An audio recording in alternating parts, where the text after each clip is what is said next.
বাংলা নিউজগ্রাফের সকল দর্শকদের নমস্কার। আজকে যে প্রসঙ্গে আমরা কথা বলবো এবং আপনাদের কাছে আমি আজকে যে প্রতিবেদনটি নিয়ে এসছি বা দু চার কথা বলবো, সেটা হচ্ছে যে নারী সুরক্ষা বা নারীদের সম্মান। আমি নিজেও একটি নারী এবং নারীদের সম্মান যে কিভাবে এই পশ্চিমবাংলায় ভুল লুণ্ঠিত হচ্ছে, প্রত্যেক দিন বিভিন্ন মহিলাকে বিভিন্ন ধরন পরিস্থিতির সম্মুখীন হতে হচ্ছে, সেটা বাংলা জুড়ে বিভিন্ন ঘটনা থেকে সামনে উঠে আসে। কিন্তু এই ঘটনার পিছনে কোথাও না কোথাও রাজনৈতিক রং থাকে, রাজনীতির লোকেরা থাকে বা প্রভাবশালী লোকেদের একটা প্রভাবশালী লোকেদের একটা জায়গা থাকে যেখানে তারা জড়িত হয়ে পড়ে বা তারা জড়িত থাকে এইসব ঘটনায়। মূলত বিষয়টা হচ্ছে, সম্প্রতি আমরা জানি হাইকোর্ট চত্বরে, আমি নিজেও একজন পেশায় সাংবাদিক এবং মহিলা, বিভিন্ন ক্ষেত্রে সংবাদ সংগ্রহের জন্য আমাদেরকে যেতে হয় বিভিন্ন জায়গায়, এবং আমি নিজেও একটা সময় প্রতিদিনই হাইকোর্টে যেতাম এবং কোর্ট বিট করতাম, সেখান থেকে বিভিন্ন ধরনের খবর সংগ্রহ করতাম এবং সেই সূত্রে বিভিন্ন আইনজীবীদের কাছে যাওয়া, তাদের চেম্বারে যাওয়া, বিভিন্ন জায়গায় যেতে হতো খবরের জন্য। এবং সেই খবরের সূত্রে অনেকের সাথে খুব ভালো পরিচয়ও আছে, এখনো পর্যন্ত তাদের সাথে যোগাযোগ এবং পরিচয় আছে। সম্প্রতি হাইকোর্টেরই একদম প্রথম সারির এক আইনজীবীর বিরুদ্ধে মলেস্টেশনের অভিযোগ আসে এবং সেই আইনজীবীর নাম ইতিমধ্যেই প্রকাশ্যে সামনে এসছেন, ফিরদৌস শামীম। এই ফিরদৌস শামীমের চেম্বারে আমিও অনেকবার গেছি খবর সংগ্রহ করতে, তার ইন্টারভিউ করতে, এবং বিভিন্ন সময়ে ইন্টারভিউয়ের জন্য অপেক্ষা করতে হয়েছে। তার চেম্বারের বাইরে দীর্ঘক্ষণ আমরা অপেক্ষা করেছি, আমি নিজেও অপেক্ষা করেছি। তো বিষয়টা সেটা নয়, বিষয়টা হচ্ছে যে মুখগুলোকে আমরা দেখি ন্যায় দেওয়ার জন্য, ন্যায়ের কথা বলতে, নারীদের সুরক্ষার কথা বলতে, আমরা যেই মুখগুলোকে দেখি লড়াই করতে, আমরা এসএসসির সময় দেখেছি যখন চাকরিজীবীদের চাকরি যাচ্ছিল, এই আইনজীবীরাই তারা লড়েছে, তারা ছিল ডিএর মামলার সময়, বিভিন্ন সময় আমরা দেখেছি তারা ন্যায়ের জন্য মানুষের পাশে দাঁড়ায়, লড়াই করে, মহিলাদের সম্মানের কথা বলে। এবং ইনিও কিন্তু একজন এমনই ধরনের আইনজীবী এবং তিনি নিজেও কিন্তু একটা রাজনৈতিক দলের সাথে যুক্ত, সেটা বামপন্থা মনোভাবাপন্ন, তিনি সিপিএম এর সাথে যুক্ত। কিন্তু বিষয়টা হচ্ছে যে শুধু কি আইনজীবী হিসাবে তার পরিচয় হয়ে দাঁড়ালো, তা কিন্তু নয়। সম্প্রতি যে বিষয়টি সামনে এসছেন সেটা সত্যিই খুব লজ্জাজনক, ভয়ঙ্কর এবং সত্যি খুব নিন্দনীয়। কে দোষী কে দোষী নয়, তিনি আইনজীবী হয়ে ওনার এগেনস্টে যে অ্যালিগেশন দেওয়া হয়েছে সেটা কতটা সত্য কতটা মিথ্যে সেটা তো পরের বিষয়, সেটা অবশ্যই তদন্ত হবে। বা যদি যে এই অভিযোগ তুলেছেন তিনি যদি আইনি লড়াই লড়তে চান, তার এগেনস্টে এফআইআর করে আগামী দিন যদি এগোতে চান, অবশ্যই সামনাসামনি আসবে অনেকটা বিষয়, দোষী কে দোষী নয় কে। কিন্তু বিষয়টা হচ্ছে একটি মহিলা তিনি অভিযোগ করেছেন, এবং একটি নয়, এই ফিরদৌস শামীমের বিরুদ্ধে কিন্তু একাধিক মহিলা অভিযোগ করেছেন। আমি একাধিক কেন বললাম, কারণ একের অধিক মহিলা, দুজনের নাম সামনে এসছে, দুজন মানেই আমি একাধিক, তাই সেই কারণে বললাম একের অধিক। বিষয়টা হচ্ছে, আমি এবার ফিরদৌস শামীমের থেকে একটু বেরিয়ে গেলাম। সম্প্রতি আরেকটি প্রভাবশালী মানুষের নামে অভিযোগ এসছেন, যিনি হলেন নওশাদ সিদ্দিকী। তিনি একজন বিধায়ক, তিনি ভাঙড়ের বিধায়ক। তো বিষয়টি হলো, ওনার সম্পর্কেও একটি অভিযোগ এসছেন এবং অভিযোগ তুলেছেন মৃন্ময়ী বিলকিস। তিনি কে? তিনি হচ্ছেন এই নওশাদ সিদ্দিকীর কোন ঘনিষ্ঠ একজন বান্ধবী বলুন বা পরিচিত বলুন তিনি। এবং যে অভিযোগ উঠছেন যে বিয়ে করার নাম করে প্রতিশ্রুতি, বিয়ের প্রতিশ্রুতি দিয়ে নানা রকম সহবাস থেকে শুরু করে তাকে নানা রকম প্রলোভন দেখানো এবং তার সাথে বিভিন্ন ঘটনা ঘটানো, বহু বছর ধরে তার সাথে শারীরিক, মানসিক, সামাজিক নানা রকম সম্পর্ক স্থাপন করে চলা এবং অবশেষে তাকে প্রতিশ্রুতিও দেওয়া, তারপরে প্রতারণার অভিযোগ তো আছেই।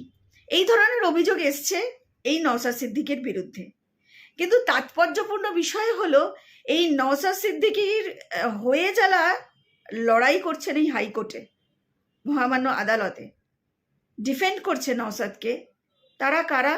তারা এই ফিরদৌস শামীম, যে ফিরদৌস শামীমের এগেনস্টেই মলেস্টেশনের অভিযোগ এসেছে, নারীদেরকে অসম্মান করা, কি ধরনের নোংরা নোংরা কার্যকলাপ তার চেম্বারে বা বিভিন্ন জায়গায় তিনি ঘটাতেন, সেই ধরনের কথা কিন্তু ইতিমধ্যেই সামনে এনেছেন। কিন্তু ভয়ঙ্কর বিষয় হচ্ছে সামনে যিনি এনেছেন তিনি নিজেও পেশায় আইনজীবী। এটাই একটা অবাক মানে অদ্ভুত বিষয়। একজন আইনজীবী, সে জুনিয়র আইনজীবী, তিনি এই ধরনের অভিযোগ আনছেন তারই সিনিয়র, তারই ফেটার্নিটির বিরুদ্ধে, মানে এগেনস্টে।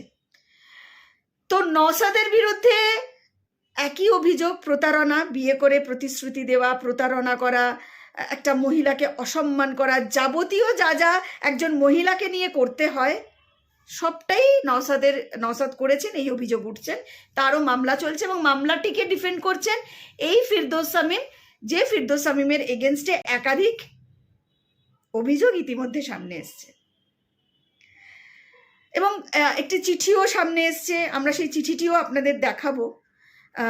সেই চিঠিটি ইতিমধ্যেই যে আলিমুদ্দিনের যে হেড অফিস সেখানে গেছেন, কারণ তিনি রাজনৈতিক দল হিসাবে প্রতিনিধিত্ব যার করেন বা যে রাজনৈতিক দলের মতাদর্শে তিনি মতাদর্শে যিনি আদর্শিত, মার্ক্সবাদ, সেই কমিউনিস্ট এবং সিপিএমের আদর্শেই তিনি নাকি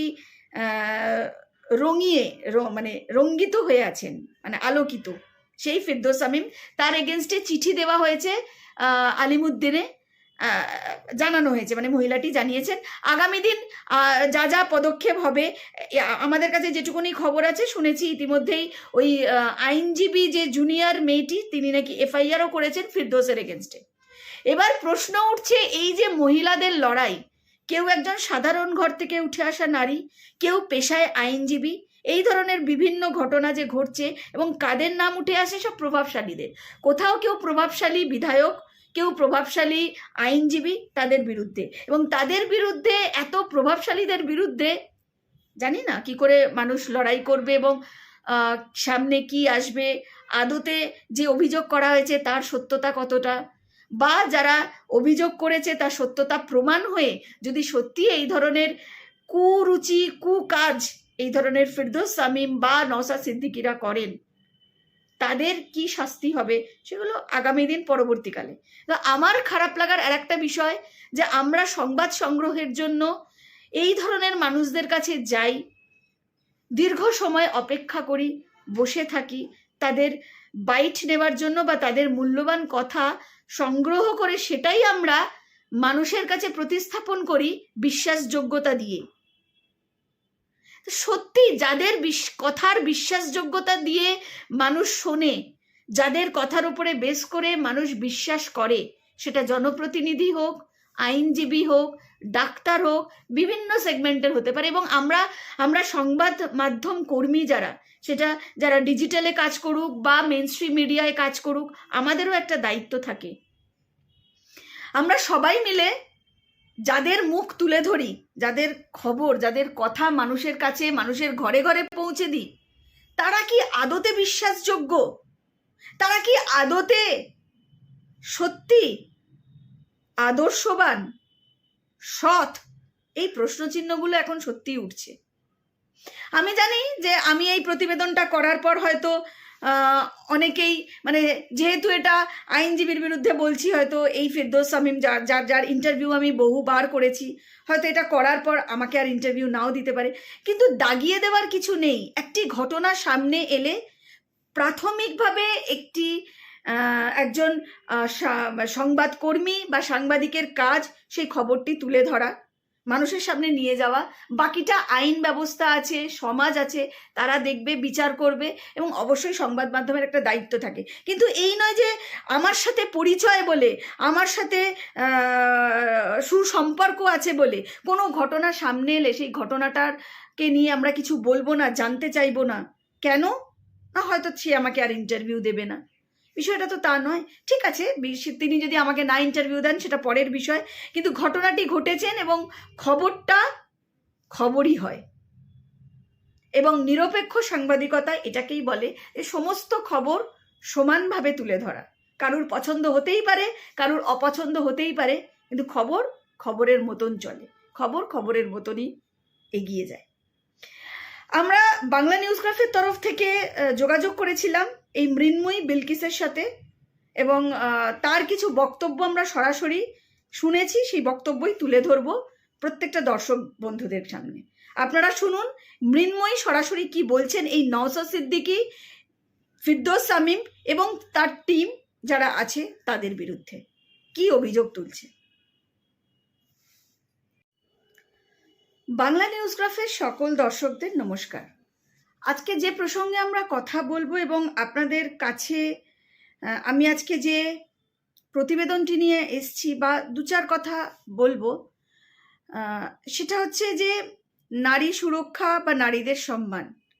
আমি নিজেও একটি নারী, এবং নারীদের সম্মান যে কিভাবে এই পশ্চিমবাংলায় ভুলুণ্ঠিত হচ্ছে, প্রত্যেক দিন বিভিন্ন মহিলাকে বিভিন্ন ধরন পরিস্থিতির সম্মুখীন হতে হচ্ছে, সেটা বাংলা জুড়ে বিভিন্ন ঘটনা থেকে সামনে উঠে আসে।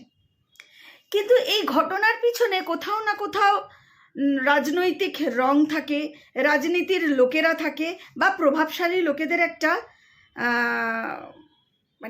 প্রভাবশালী লোকেদের একটা জায়গা থাকে যেখানে তারা জড়িত হয়ে পড়ে বা তারা জড়িত থাকে এই সব ঘটনায়। মূলত বিষয়টা হচ্ছে সম্প্রতি আমরা জানি হাইকোর্ট চত্বরে, আমি নিজেও একজন পেশায় সাংবাদিক এবং মহিলা, বিভিন্ন ক্ষেত্রে সংবাদ সংগ্রহের জন্য আমাদেরকে যেতে হয় বিভিন্ন জায়গায়, এবং আমি নিজেও একটা সময় প্রতিদিনই হাইকোর্টে যেতাম এবং কোর্ট বিট করতাম, সেখান থেকে বিভিন্ন ধরনের খবর সংগ্রহ করতাম, এবং সেই সূত্রে বিভিন্ন আইনজীবীদের কাছে যাওয়া, তাদের চেম্বারে যাওয়া, বিভিন্ন জায়গায় যেতে হতো খবরের জন্য, এবং সেই খবরের সূত্রে অনেকের সাথে খুব ভালো পরিচয়ও আছে, এখনো পর্যন্ত তাদের সাথে যোগাযোগ এবং পরিচয় আছে।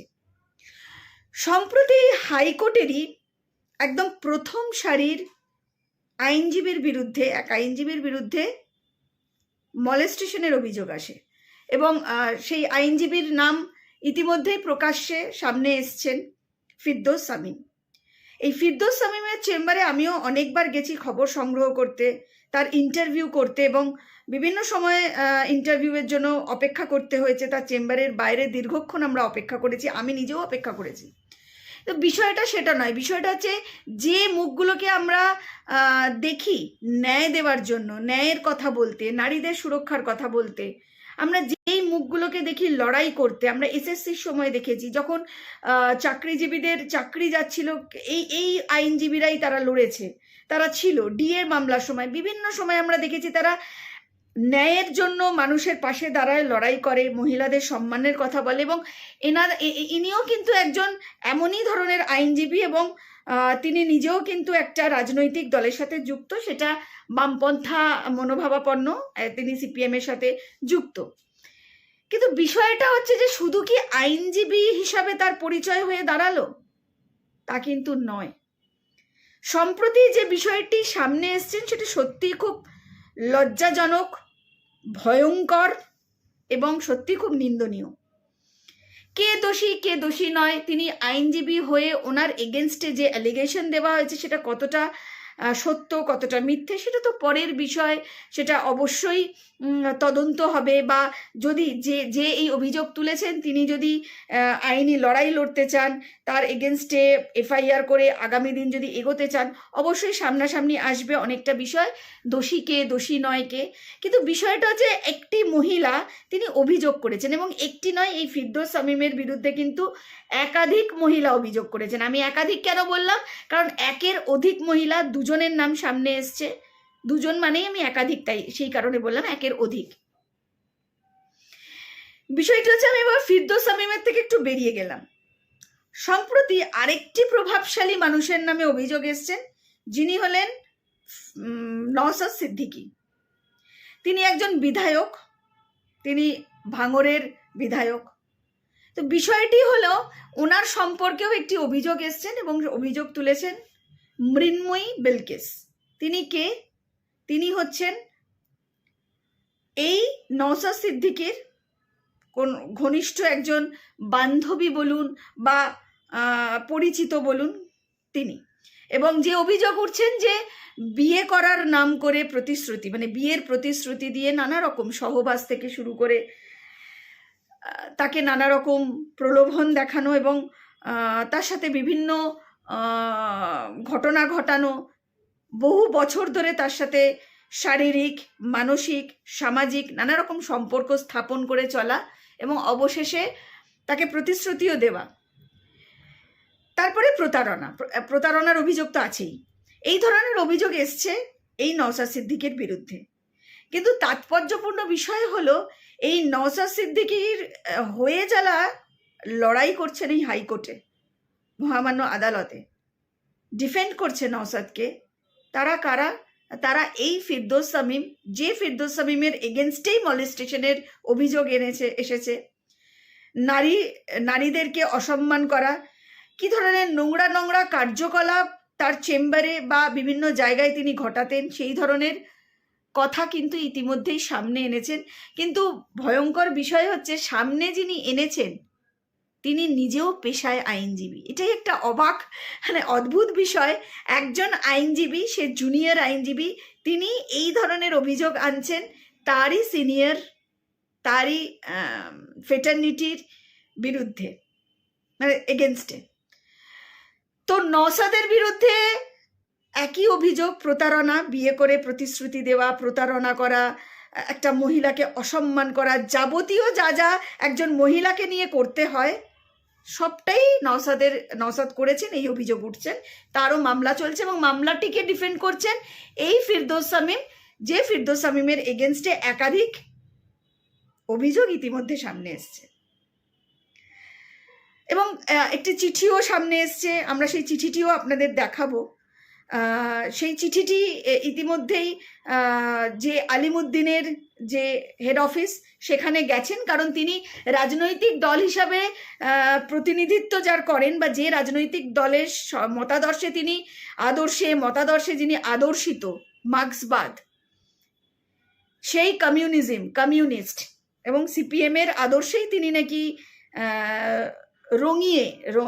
রঙ্গিত হয়ে আছেন, মানে আলোকিত। সেই ফিরদৌস শামীম, তার এগেনস্টে চিঠি দেওয়া হয়েছে আলিমুদ্দিনে, জানানো হয়েছে, মানে মহিলাটি জানিয়েছেন আগামী দিন যা যা পদক্ষেপ হবে। আমাদের কাছে যেটুকুনি খবর আছে, শুনেছি ইতিমধ্যেই ওই আইনজীবী যে জুনিয়র মেয়েটি, তিনি নাকি এফআইআরও করেছেন ফিরদৌসের এগেনস্টে। এবার প্রশ্ন উঠছে, এই যে মহিলাদের লড়াই, কেউ একজন সাধারণ ঘর থেকে উঠে আসা নারী, কেউ পেশায় আইনজীবী, এই ধরনের বিভিন্ন ঘটনা যে ঘটছে এবং কাদের নাম উঠে আসে? সব প্রভাবশালীদের।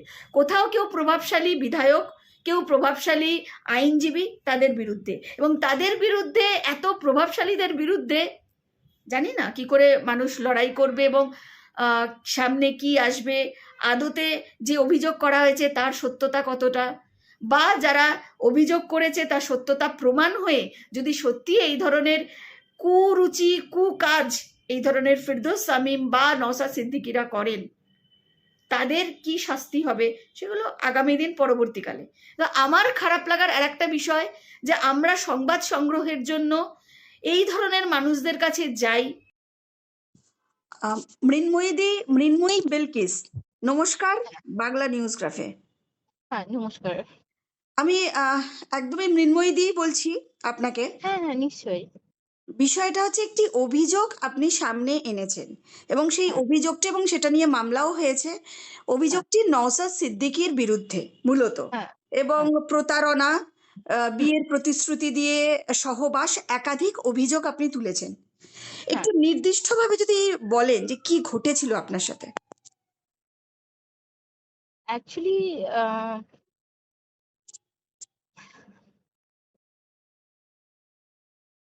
হ্যালো, হ্যাঁ শুনতে পাচ্ছেন? বলুন। হ্যাঁ হ্যাঁ, শুনতে পাচ্ছি। অ্যাকচুয়ালি সে আমার সঙ্গে একেবারেই প্রতারণা করেছে। সে একটা আমাকে প্রতিশ্রুতি দিয়েছিল, এবং সব থেকে বড় কথা, সে রেজিস্ট্রি করেনি কিন্তু শরীয়ত মেনে বিয়েটাও করেছিল। আচ্ছা, এটা তারপরে কত সে, সালের ঘটনা? এটা কত সালে করেছিল? এই যে বিয়ে করেছিল হ্যাঁ আপনি হ্যাঁ, বলছেন, কত সালে? এটা 2022 সালে। আচ্ছা। কতদিনের এইবার পরিচয়? আপনাদের আপনাদের কতদিনের পরিচয়? প্রায় 3 বছরের। আচ্ছা। তো হ্যাঁ তারপরের ঘটনাগুলো মানে ক্রমাগত একটু যদি একটু মানে পরিষ্কার করে বলেন কি, কি ঘটেছে? হ্যাঁ, তারপরে যখন সে যখন জেলে গেল, 42 দিন যখন জেলে ছিল, জেল থেকে আসার পরে তো সে অনেক সেলিব্রিটি হয়ে গেল। তারপরে তার ব্যবহারটা একটু একটু চেঞ্জ হতে শুরু করলো। হুম, তারপরে সে একটু একটু আমায় অ্যাভয়েড করতে শুরু করলো। যতটা পরে জানলাম কিনা তার যেহেতু স্ট্যাটাসটা অনেক বেড়ে গেছে, তো সেহেতু সে এগুলো করছে, প্লাস তার বাড়ির লোকজন তার কোনো কাজিনের সঙ্গে, তার কোনো মামার মেয়ের সঙ্গে বিয়ে ঠিক করেছিল। হুম, এবং সে যেটা চাইছিল, সে আমায় বলছিল, না তুমি যেমন আছো তেমন থাকো, আমি অন্য আর একটা বাড়ির মধ্যে আমাকে বিয়ে করতে হবে। এবং এই ব্যাপারটা আমার পক্ষে মেনে নেওয়া সম্ভব ছিল না। আমি তাকে বারবার বলছিলাম, না তাহলে তুমি আগে রেজিস্ট্রি বিয়েটা করো, হুম। আগে আমার প্রাপ্য সম্মানটা দাও, তারপরে বাকি বাড়ির লোক কি বলছে না বলছে তখন সেটা ভেবে দেখবো। অ্যাকচুয়ালি একজন পলিটিশিয়ান, তার এইটুকু দৃঢ়তা নেই যে তার নিজের নারীকে সম্মান দেবে বা নিজের নারীর সঙ্গে ন্যায় করবে। আমি জানি না সে বাইরের মানুষের সঙ্গে কি করে ভালো করবে বা কি করে মানুষের অধিকার দেবে, যেখানে সে নিজের তিনি তো একজন নারী, জনপ্রতিনিধি, বিধায়ক। হ্যাঁ, যেখানে তিনি নিজের নারীকে শিরদাঁড়া সোজা রেখে অধিকার দিতে পারছেন না, সেখানে বাংলার মানুষের জন্য তিনি কি লড়াই করবেন, কি অধিকার দেবেন সেটা আমি জানি না। আর তারপরে তো আমি যখন এফআইআর করলাম, তার আগে অবশ্যই তাকে আমি অনেকবার জানিয়েছি, অনেকবার জানানোর পরে সে আমায় বলেছিল। মৃন্ময়ী, এখানে আমি হুম, একটু ইন্টারাপ্ট করছি। হ্যাঁ হ্যাঁ, এফআইআর বলুন। করার আগে কি আপনি ওনার সাথে এই বিষয়টা নিয়ে কথা বলা বা আলাদা করে যাতে সমস্যাটা মিটে যায়, বা আপনার সাথে যে সম্পর্কটা, সেই সম্পর্কটার যাতে ঠিকমতো স্বীকৃতি দেয়, তার জন্য আলাদা করে কথা বলেছিলেন? হ্যাঁ, অনেকবার এটা নিয়ে কথা বলা হয়েছে, তার বাড়ির লোকের সঙ্গেও কথা বলা হয়েছে, তার দাদাদের সঙ্গেও কথা বলা হয়েছে, মানে আমার ফুরফুরা ফ্যামিলি থেকে শরীফে, কথা বলা হয়েছে। ফুরফুরা শরীফে আপনি জানিয়েছিলেন? হ্যাঁ হ্যাঁ হ্যাঁ, একাধিক তো ওখান পীরজাদাদের থেকে, উনার দাদাদের আচ্ছা, জানানো ওখান হয়েছিল। থেকে কি ফিডব্যাক পেয়েছিলেন? উনারা বলেছিলেন কি দেখছি কি করা যায়, এইরকম একটা ব্যাপার। ইভেন উনাদের দলের একাধিক নেতাকে, তাদেরকেও বলা হয়েছিল যে এই সমস্যাটা যেন ও এ না করে, মিটিয়ে নেওয়া হয়, ঠিক আছে। হুম। কিন্তু তখন সে সেলিব্রিটি হয়ে গেছে আর এতটা দাম্ভিকতা তার মধ্যে এসেছে, সে পরে আমায় বললো, যা পারবে করে নাও, হ্যাঁ তুমি আমার কিচ্ছু করতে পারবে না, তোমার যা ইচ্ছে তাই করো। মানে আপনাকে আর হুমকি দেওয়া শুরু হয়েছিল? হ্যাঁ হ্যাঁ, তারপরে হুমকি দেওয়া শুরু হলো। তারপরে বলল কি, না তুমি, তোমার কথা কেউ বিশ্বাস করবে না, কারণ তোমার কাছে তো মানে বিয়ের রেজিস্ট্রি হয়নি, তাহলে তুমি কিভাবে ইয়ে করবে, গোটা বাংলার মানুষ আমি যেটা বলবো সেটা বিশ্বাস করবে, হ্যাঁ তোমার কথা কেউ বিশ্বাস করবে না, এইরকম একটা হুমকি দিল। আচ্ছা, তো তারপরে কলকাতাতেও উনি যখন আসতেন, আপনার সাথে দেখা হতো, আপনি যেতেন এবং কোনো মানে দলীয় কার্যালয়ে আপনাদের মিটিংও হতো হ্যাঁ বা আপনারা দেখা করতেন, এবং সেখানে একাধিক কর্মকাণ্ড চলতো। আমি আর মেনশন করছি না, কারণ আপনিও একজন মহিলা, হ্যাঁ হ্যাঁ, আমিও একজন একদম মহিলা। এই একদম ধরনের কথা একদম, বলতেও কোথাও একটা হ্যাঁ খারাপ হ্যাঁ লাগে, কোথাও একটা নিজেদের মর্যাদার ব্যাপার, তো এই ধরনের হ্যাঁ কথা বলতেও হ্যাঁ, খারাপ লাগে। একদম তো একটু কি একদম, হয়েছিল যদি এই ঘটনাটা বলেন হ্যাঁ কার্যালয়ে? একদমই। যখনই সে কলকাতায় আসতো তখনই আমিও কলকাতায় বেশিরভাগ সময় তার সঙ্গেই থাকতাম। আচ্ছা। এবং সেই জায়গাটা অফিসিয়ালি তাদের কার্যালয় ছিল। কিন্তু সব সময় যে কেউ থাকতো বা কিছু না, যখন মিটিং হতো খোলা হতো বা যখন নওশাদ আসতো তখন সেইখানে চাবিটা খোলা হতো। আহ, যেটা এখন হয়তো পুরোপুরি কার্যালয় হিসেবে ব্যবহার করা হচ্ছে, বা সে সেখানেই থাকে, আগেও সেখানেই থাকতো, ইভেন এখনো কলকাতায় থাকলে সেখানেই থাকে, সেটা 5 বিবি গাঙ্গুলি স্ট্রিট। আচ্ছা, বিষয়টা হলো, আপনি তো, এটা তো মামলাও হয়েছেন, এবং হ্যাঁ হ্যাঁ এই নওশাদ সিদ্দিকীকে ডিফেন্ড করার জন্য হাইকোর্টের স্বনামধন্য প্রথম সারির যারা আইনজীবীরা, হ্যাঁ হ্যাঁ ফিরদৌস শামীম, উনি হ্যাঁ, আছেন, পাশে দাঁড়িয়েছেন। বিকাশ ভট্টাচার্য, ফেরদৌস শামীম, একদমই। এবং রাজদীপ মজুমদার, ওনারা আছেন। একদমই। এবং আমি এখানে নির্দিষ্টভাবে ফিরদৌস শামীমের কথাটাই তুলছি, বিকাশ হ্যাঁ রঞ্জন হ্যাঁ, ভট্টাচার্য এবং হুম আরো রাজদীপের কথা বললেন, ওদের প্রসঙ্গে হুম যাচ্ছি হুম, না। ফিরদৌসের একদম, কথাটা এই কারণেই বলছি যে সম্প্রতি হ্যাঁ এই ফিরদৌস শামীমের বিরুদ্ধেও তারই হ্যাঁ সহকর্মী বা তার থেকে হ্যাঁ হ্যাঁ, জুনিয়র বা যারা ইন্টার্ন করে, তারাও একদম, পেশায় কিন্তু আইনজীবী, সব থেকে বড় কথা। হ্যাঁ হ্যাঁ হ্যাঁ সেই তারাও বিভিন্ন ধরনের মলেস্টেশন বা বিভিন্ন ধরনের হ্যাঁ, মহিলাদের ইভেন শারীরিক কেসও করেছে নির্যাতনের গতকাল। অভিযোগ হ্যাঁ তুলেছেন স্পেসিফিক হ্যাঁ, ভাবে। একদম। এই যে আইনজীবীর বিরুদ্ধেও তুলেছেন, যে আইনজীবী আবার আপনারই করা হ্যাঁ, এফআইআর যার বিরুদ্ধে নওশাদ, তাকে ডিফেন্ড করছে। কি বলবেন এই মানে আইনজীবীর বিরুদ্ধে মলেস্টেশনের অভিযোগ, বিধায়কের বিরুদ্ধে মলেস্টেশনের অভিযোগ, কি বলবেন? দেখুন আমি এতদিন জানতাম যে সেই আইনজীবীটা নাকি নওশাদের বড় দাদার মতো, মানে তার কথাতে সে ওঠে, তার কথাতে নাকি বসে, সেইটাই আমি জানি। এবার তাদের দুজনেরই যে একই রকম চরিত্র, সেইটা এতদিনে আমি জানলাম। মানে এতদিন ভাবতাম যে না হয়তো বা ঠিকঠাক পথে চালনা করে, এখন জানছি যে না, দুজনেই ভুল পথে পরিচালিত হয় এবং দুজনেই মানে কি বলবো, আরজি কর নিয়ে এত কিছু বললো, নারীর অধিকারের কথা বলে দুজনেই নারী নির্যাতক। এবং চূড়ান্ত মানে নারীদের শোষণ করার এদের মানে মানে যেটা এদের যেটা মানে মনস্কামনা, সেটা হচ্ছে মানে নারীদেরকে শোষণ করা এবং বিভিন্নভাবে নারীদেরকে মেলাইন করা, যেটা আমার ক্ষেত্রেও হয়েছে। এই ফেরদৌস শামীম তিনি বিভিন্ন চ্যানেলে বসে আমাকে নিয়ে অনেক ন্যাক্কারজনক কথা বলেছেন, অনেক উল্টোপাল্টা কথা বলেছেন, যেটা একজন সিপিএম এর উনি ক্যাডার এবং একজন আইনজীবী হিসেবে উনার মনে হয় এইসব কথাগুলো বলাটা একদমই উচিত হয়নি। কিন্তু তবুও উনি আমাকে মানে আইনে পারছেন না, তাই উনি সামাজিকভাবে আমাকে মেলাইন করেছেন, সামাজিকভাবে আমাকে অনেক রকমের অনেক কিছু বলেছেন। তাকে কি তো কি কি কি সামাজিক ভাবে মানে আপনার সাথে কি কি দুর্ব্যবহার করেছে বা কি করেছে, যদি একটু বলেন? দেখুন, সামাজিক মাধ্যমে উনি এইসব বলেছেন যে আমি নাকি কোনো একটা নির্দিষ্ট পার্টির সেখানে নাকি নিয়ে মানে তাদের কাছে নাকি টাকা খেয়ে আমি নাকি কেস করেছি, ঠিক আছে, হুম। যেখানে বা তাদের অঙ্গুলি হেলনে আমি এইসব করছি। মানে রাজনৈতিক রং লাগানোর উনারা চেষ্টা করেছিলেন একটা ব্যক্তিগত ব্যাপারে। উনি কিন্তু সত্যিটা জানেন, সত্যিটা জানার পরেও কিন্তু উনি রাজনৈতিক রং লাগানোর চেষ্টা করেছিলেন। তো সেইটা মানে খুবই নীচ মানসিকতার পরিচয়। এইটা উচিত নয়, কারণ কেউ যখন ভিকটিম, তখন আমি মনে করি যে যারা বামপন্থার কথা বলে, যারা মানুষের কথা বলে, তাদের আগে উচিত ছিল সেই ভিকটিমের পাশে দাঁড়ানো। সেটা না করে বিকাশ ভট্টাচার্য থেকে শুরু করে শামীম ফেরদৌস, তারা তার পাশে দাঁড়ালেন যিনি অভিযুক্ত। এবং বেশ, হাইকোর্ট যেখানে এখানে একটা প্রশ্ন, হ্যাঁ, কোথাও কি তাহলে নওশাদ সিদ্দিকী প্রভাবশালী বলেই এই পুরো গোটা টিমটা একটা প্রভাবশালী, এবং বিকাশ রঞ্জন ভট্টাচার্য যার যার নাম আপনি তুলে ধরলেন, ফেরদৌস শামীম, তারা কিন্তু হাইকোর্টটাকে মোটামুটি ঘিরেই থাকে এবং একটা প্রভাবশালী একদম তকমাও দেওয়া একদম চলে।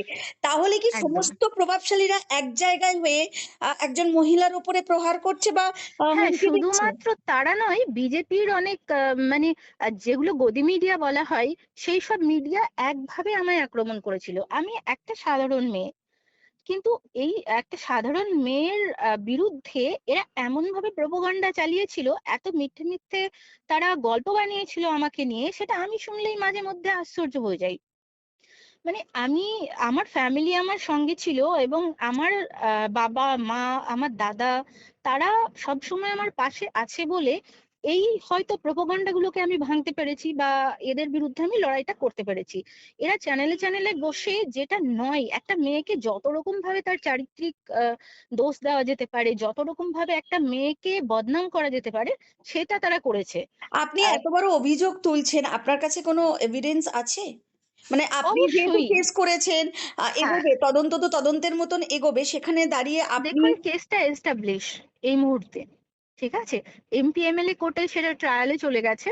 আর তার হাইকোর্ট অলরেডি যখন আগাম জামিনের আবেদন করেছিল, আগাম জামিনে হাইকোর্ট কিন্তু স্পেসিফিক্যালি লিখে দিয়েছে যে সম্পর্ক ছিল, মানে সম্পর্ক যে ছিল সেটাতে কিন্তু হাইকোর্ট অলরেডি সিলমোহর লাগিয়ে দিয়েছে। হুম। তো সেইটা মানে না মানার মতো আর কিছু নেই। মানে অলরেডি হাইকোর্ট সিলমোহর দিয়ে দিয়েছে, মানে অবশ্যই সেটা সবাইকে মানতে হবে যে হ্যাঁ সম্পর্ক ছিল।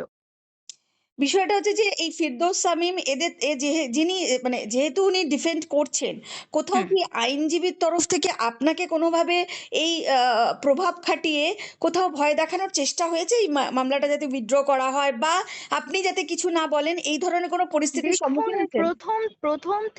প্রথম থেকেই আমাকে গ্যাংরেপ করার হুমকি দেওয়া হয়েছে, প্রথম থেকে আমার প্রাণনাশের হুমকি দেওয়া হয়েছে, অনেকবার চেষ্টাও করা হয়েছে, যে কারণে আমি আবার হাইকোর্টে গিয়ে আবার আমি আমার নিরাপত্তার জন্য মামলা করেছিলাম, সেখানে রাজ্য সরকার আমাকে সিকিউরিটি প্রদান করেছে। হুম। তো সেইগুলো ওনারা করেছেন, প্লাস হাইকোর্টটা একদম ওনাদের মানে বাপের সম্পত্তির মতো। ওনারা যা ইচ্ছে হাইকোর্টে তাই করেন, মানে ওনাদের বিরুদ্ধে কেস লড়া খুব টাফ হাইকোর্টে। আমি নিজে আজ 3 বছর ধরে, মানে আমি কি পরিস্থিতির মধ্যে দিয়ে গেছি এখন হয়তো সমস্ত কিছু আমি বলতে পারবো না, কারণ আইনের ব্যাপার আছে। হুম। যে কারণে আমি হয়তো ওরা কি কি নোংরামি হাইকোর্টে করে বা করেছে। আচ্ছা, একটা একটা মানে শেষ প্রশ্ন করছি। আপনি কি এই সমস্ত ঘটনাকে উল্লেখ করে বার কাউন্সিল অফ ইন্ডিয়া বা মানে বার কাউন্সিল অফ বিভিন্ন ভাবে ওয়েস্ট প্রভাব বেঙ্গলে খাটিয়ে। কমপ্লেনটা করেছেন এনাদের এগেনস্টে, যার যার নাম আপনি তুলে ধরলেন, এই না, ফিরদৌস না, শামীম, বিকাশ না, রঞ্জন? সেটা আমি করিনি। হুম। কারণ ব্যাপারটা হচ্ছে অনেক উকিল যারা আমার হয়তো কেস লড়েছে হুম। তাদেরকে গিয়ে অনেক উল্টোপাল্টা কথা বলেছে মানে এই উল্টো দিকের শামীম উকিলকেও, ফেরদৌসের টিম। উল্টো উল্টো উল্টো পক্ষের উকিলের সাথেও যোগাযোগ করে ভয় দেখিয়েছে এই ফিরদৌস শামীম। হ্যাঁ, হ্যাঁ, একদম, একদম। এবং তাদেরকে বলেছে যে পরবর্তীতে হাইকোর্টে প্র্যাকটিস করতে কিন্তু পারবি এটা তো। তো পুরোপুরি বেআইনি, মানে মানে অন্য মানে হ্যাঁ, অন্য দিকের উকিলকে প্রভাবিত করা বা তাকে হুমকি দেওয়া, তার সাথে যোগাযোগ করে মামলা নিয়ে চাপ দেওয়া, এটা তো পুরোপুরি বেআইনি। হ্যাঁ, এইগুলো আরো অনেক রকমের বেআইনি অনেক কিছু হয় হাইকোর্টে। সেটা আমি নিজে দেখেছি। এখন হয়তো আমি জনসমক্ষে বলতে পারছি না। যারা হুম। হাইকোর্টে রেগুলার যাতায়াত করেন তারা নিশ্চয়ই আমার সঙ্গে একমত হবেন। তো এইগুলো মানে নর্মাল ব্যাপার হাইকোর্টে, এবং তাদের বাম বিজেপির উকিলদের এমন মানে ব্যাপার যে এটা তাদের বাপের সম্পত্তি। এইরকম ভাবে তারা মানে কি বলবো, জমিদারি চালায় রীতিমতো। বিলকিস, আমি এখানে বলছি মানে আপনি বারবার যে ধরে কারণে আমি অনেকবার ইন পার্সন মামলা করতে বাধ্য হয়েছি, এবং সত্যি কথা বলতে কি ইন পার্সন মামলা করেও আমি অনেক হ্যাপি। আমি নিজের মামলা নিজে দাঁড়িয়ে করেছি, এবং হুম। এইটুকু বলতে পারি কি আমি যতগুলো মামলা করেছি প্রতিটা অর্ডার কিন্তু আমার পক্ষে আছে। এবং আরেকটা ব্যাপার বলে দিই, যে আগাম জামিন নিয়েছিল হুম। পরবর্তীতে সেই জামিনের শর্ত সাপেক্ষে জামিন হয়েছিল, এবং শর্তগুলো নওশাদ সিদ্দিকী লঙ্ঘন করে, এবং তার অ্যাসোসিয়েটসরা সেই জামিনের শর্তে একটা একটা বলা হয়েছিল কি তার অ্যাসোসিয়েটস এবং তার ভক্তরা বা সে নিজে হুম। বা তার আত্মীয় স্বজন কোনোভাবেই আমাকে ডিস্টার্ব করতে পারবে না। কিন্তু হয়েছিল তার উল্টো। তার অ্যাসোসিয়েটস দেরকে পুরো আমার পিছনে লাগিয়ে দেওয়া হয়েছিল। সে নিজেও এমন ভাবে বলছিল, মানে প্রভাবিত করছিল মানুষকে, যাতে মানুষ ভাবে যে এটা মিথ্যে সবকিছু, এবং আমাকে মানে নোংরা ভাবে আক্রমণ করে।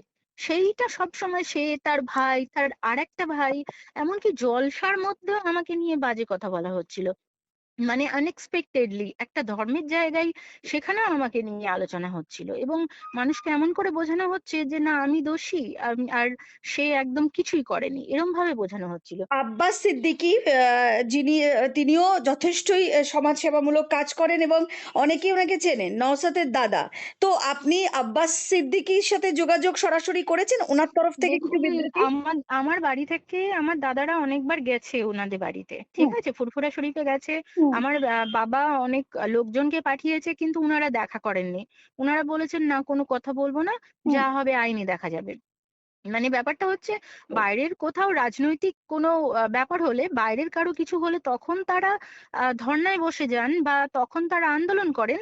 কিন্তু যখন ঘরের ব্যাপার তখন তারা আইন দেখান, বলেন যে কোর্ট যেটা বলবে কোর্ট সেটা করব। ঠিক আছে, এইরকম ব্যাপার। আর আরেকটা ব্যাপার বলে দিই, হুম। যে যেহেতু 2021-এ অনেক বড় বড় ডায়লগ দিয়ে আব্বাস সিদ্দিকীর মুখোশটা মানুষের কাছে পরিষ্কার হয়ে গেছে, হুম। তার ইমেজটা ভালো নেই, সে কারণেই সে নওশাদ সিদ্দিকীকে সামনে রেখে রাজনীতিটা করে। অ্যাকচুয়ালি নওশাদ সিদ্দিকী পাপেটের মতো, তাকে যেদিকে ঘোরায় আব্বাস সিদ্দিকী সে হুম। সেদিকে ঘোরে। তার না কোনো, মানে মেরুদণ্ড সোজা রেখে সে কোনো কিছু করে না। তার ভাই যেটা বলে সে সেটা করে, পাপেট মাত্র। মানে বিধায়কের মুখটা শুধু নওশাদের, বাকি একদম, পিছন থেকে খেলাটা করে আব্বাস। একদম, একদম। সেটা সমস্ত জায়গায়, সেটা আমার কেসের ব্যাপারে, ইভেন ব্যক্তিগত সিদ্ধান্ত নেবার ক্ষেত্রেও সেটাই হয়। যে নওশাদ যে খুব খারাপ ছেলে সেটা কিন্তু নয়, কিন্তু তাকে পরিচালনাটা করা হয় ভুলভাবে। আগামী দিন মানে আপনার কি পরিকল্পনা আছে? মানে আপনি তো হাইকোর্টে লড়াই করছেন। সেখানে হ্যাঁ, অনেক, অনেক কঠিন পরিস্থিতিতে করতে হচ্ছে। কারণ এই হুম, হুম, প্রভাবশালী বিধায়ক, হুম, প্রভাবশালী নেতারা এবং হুম, প্রভাবশালী হাইকোর্টের প্রভাবশালী আইনজীবীরা যেভাবে হুম, আপনি বলছেন আপনাকে হুমকি দিচ্ছে, প্রকাশ্যে হুমকি দিচ্ছে, ভয় হুম, দেখাচ্ছে, নানা রকম মানে কুৎসা করছে এবং কথা বলছে আপনার সম্পর্কে। একদম, একদম। সেখানে দাঁড়িয়ে এই হাইকোর্টে আপনি কতদিন মানে এই লড়াইটা জারি করতে পারবেন? আপনার কি কোনো সুপ্রিম কোর্টে যাওয়ার বা পরবর্তীকালে এইভাবে সুপ্রিম কোর্টে গিয়ে লড়াই করার জন্য হ্যাঁ, কোনো আমি পরিকল্পনা? অ্যাকচুয়ালি হাইকোর্টে যখন শর্ত সাপেক্ষে জামিন নেই, আমি হুম, কিন্তু সেই জামিনের এগেইনস্টে আবার মামলা করি। যেহেতু শর্ত ভঙ্গ করে, সেহেতু আমি আবার কিন্তু বেল ক্যান্সেলেশনের মামলা করি এবং সেইটা আমি নিজে করেছিলাম ইন পারসন। হুম, সেটা আমি অর্ডার করিয়েছিলাম। কেউ ভাবতে পারেনি যে হাইকোর্টে একটা বেল, সেটা মানে বেলের এগেইনস্টে আবার হাইকোর্টে মামলা করা যায়। সবাই বলেছিল হবে না, সুপ্রিম কোর্টে হুম, যেতে হবে। কিন্তু আমি কিন্তু নিজেই মামলাটা করেছিলাম। আমাকে অনেক আইনজীবীরা হেল্প করেছিলেন। তো সেই মামলাটা চলছে এখন হাইকোর্টে। অলরেডি সেটাতে ১৩ টা অর্ডার বেরিয়েছে। একটা ক্যান্সেলেশন অফ বেলে ১৩ টা অর্ডার, মানে সেইটা অলরেডি এক্সট্রা অর্ডিনারি। হুম, সেইটা আপনি যদি কেস নাম্বারটা আমি আপনাকে পাঠিয়ে দেব। কেস নাম্বার নিয়ে যদি আপনি কোনো আইনজীবীর হুম, সঙ্গে আলোচনা করেন, আপনি হুম। বুঝতে পারবেন। তো আমার মনে হয় যে অবশ্যই এই মামলার রায়টা অনেক মানে একটু আশ্চর্যজনকই হবে, একটু অন্যরকমই মানে হবে। আপনি আপাতত হাইকোর্টের উপরেই বিশ্বাস আস্থা রাখছেন। একদম, একদম। পরবর্তীকালে যদি কিছু হয় তখন আপনি সুপ্রিম কোর্টে যাবেন। আমি যেভাবে এখন সুপ্রিম কোর্টে যাওয়ার মতো অবস্থায় মানে নেই। হুম। হাইকোর্টেই আমার মনে হয় যেটা হবে ভালো হবে। আর ট্রায়ালে চলে গেছে এমপি, এমএলএ কোর্টে, বিধাননগর কোর্টে। তো আমি মনে করি যে কেসটা যথেষ্ট আমার ফরে আছে এবং আমি কেসটা জিতবো। এইটা আমি একদম আপনি কি কনফিডেন্ট। শাস্তির দাবি চাইছেন? মানে কি চাইছেন? মানে আ নওশাতের শাস্তির দাবি চাইছেন? দেখুন, শাস্তি ঠিক নয়। আমি আমার জাস্ট অধিকারটা চাই। সে শুধু স্বীকার করে নিক ব্যাপারটা। সে শুধু আচ্ছা, যদি কখনো বিলকিস যদি উনি হ্যাঁ, স্বীকার করে ধরুন আপনার ফরে রায় এলো, উনি হ্যাঁ, স্বীকারও করলেন হ্যাঁ, এবং আপনাকে যদি আবার মানে একদম প্রপার যে অধিকার দিয়ে সমাজে দাঁড়িয়ে সামাজিক স্বীকৃতি দিয়ে যদি আপনাকে বিবাহ করতে চান, হুম। তাহলে তখন সেই ক্ষেত্রে আপনি রাজি হবেন? দেখুন, সেইটা যদি বলে তখন তখন ভাবা যাবে। অ্যাকচুয়ালি আমার সিদ্ধান্তটা আমার বাবা, আমার দাদা, আমার ফ্যামিলি তখন যেটা সিদ্ধান্ত নেবে আমি তখন সেটাই মেনে নেব।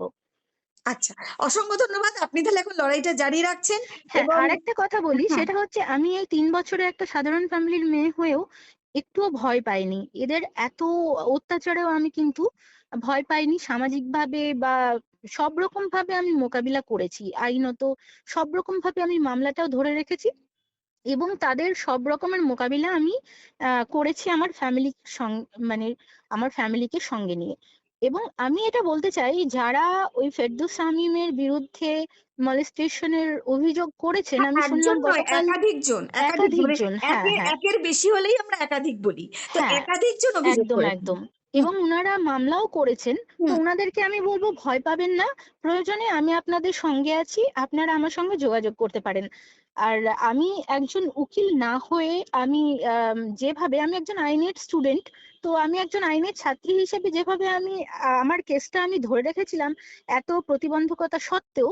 আর আপনারা তো কিন্তু যারা জুনিয়র অভিযোগ করেছে আইনজীবী। তারাও আইনের ছাত্রী। হ্যাঁ, আইনের হ্যাঁ, ছাত্রী না, উনি একদম। প্র্যাকটিসও করেন। মানে জুরিও হ্যাঁ, বলতে পারেন। উনিও তো আমি ওনারাও কিন্তু আইনেরই মানে একদম, আইনের সঙ্গেই একদম। যুক্ত তো ২ আপনারা মহিলা। ভয় পাবেন না। আমি আপনাদের সঙ্গে আছি। যদি প্রয়োজন হয় আমি আপনাদের পাশে সব রকমভাবে দাঁড়াবো। তো একদমই সেটাই বিলকিস, আপনাদের মাধ্যমে আমি তাদেরকে জানিয়ে দিতে চাই। একদমই বিলকিস, অসংখ্য ধন্যবাদ এবং একদমই আপনি খুব সাবধানে থাকবেন এবং পরবর্তীকালে একদম। যা, যা প্রসেস হবে আমরা ডেফিনিটলি আপনার সাথে যোগাযোগ করব। থ্যাংক ইউ, নমস্কার, থ্যাংক ইউ। ভালো থাকবেন। নমস্কার। নমস্কার।